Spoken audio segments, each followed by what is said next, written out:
আমার একটা রুটিন ছিল, যখনই আমরা যেতাম অবশ্যই যেতাম, এবং যেন আমার দর্শনটা সম্পূর্ণ হতো না।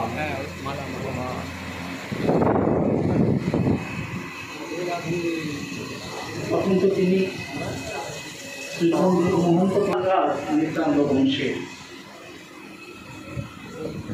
নিজের কিছু নেই, বংশটা ভাঙিয়েই খাচ্ছি।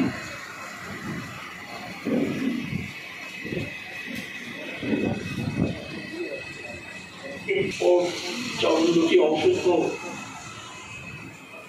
চেয়ারের ওপর রেখে তথাপি সেই অবস্থায় পা দুটো নেবে জোর করে মাটিতে নেবে, সদা হাস্য বদন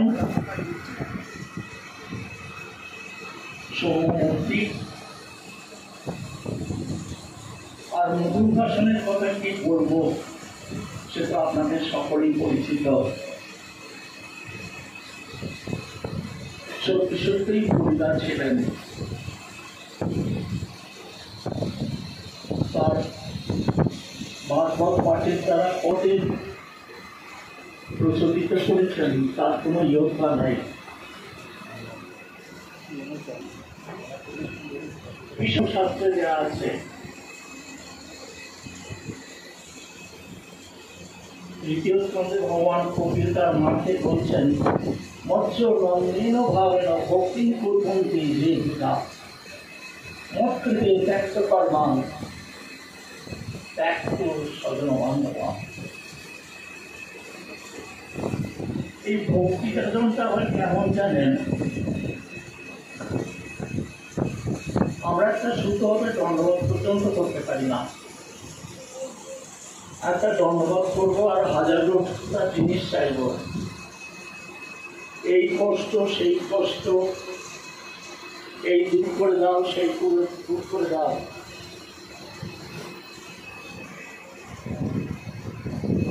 ভগবান কবির বলছেন সেটা হলো ওটাকে যে আমার কোনো জানিত হলো কিনা। আমাদের ভক্তিশাস্ত্রের সাধুর কোনো নজর থাকে না, কারণ খালি প্রাণ ভরে নিতে হয়, গুণ হরি বল বলতেই হবে।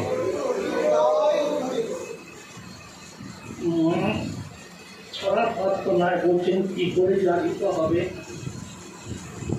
বলছেন জড়তা নিকিট না মনোর দেওয়া। কি সুন্দর উদাহরণ দিচ্ছেন।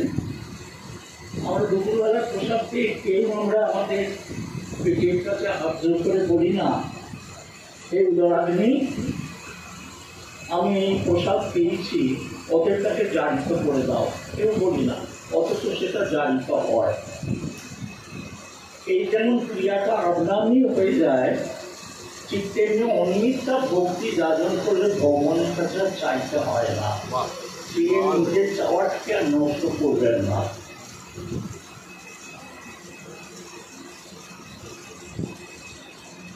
সাধু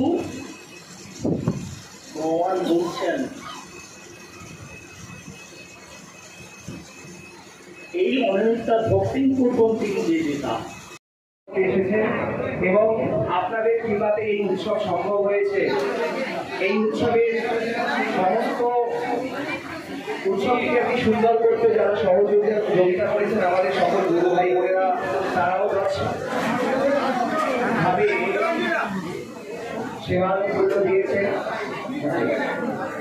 আনুকূল্য দিয়েছেন। এবং আমার যে গুরু ভাই পূজায় কৃষ্ণ দাদা এখনো যেভাবে এই বয়সেও গ্রন্থ প্রচার করছে, সঞ্জীব দাদা বাবার গ্রন্থ লিখে করেছে, ইংলিশে শঙ্কর দাদা করেছে, এবং বিভিন্নভাবে ত্যাগী বৈষ্ণবদের কাছে ভূমিকা চালিয়ে যাওয়া, বিভিন্ন সময় বিভিন্ন সেবা করতে করছে। যে আমাদের সত্যনারায়ণ দাদা যেভাবে বৈষ্ণব সেবা করছে, এবং বিনয় দাদা থেকে আরম্ভ করে অনেক অনেক গুরু ভাইরা তাদের কথা একসাথে বলে শেষ করতে পারবো না। আপনারা সবাই ধীরে সুস্থে বন্ধুবান্ধব নিয়ে যাবেন, ওইখানে আমাদের প্রসাদ।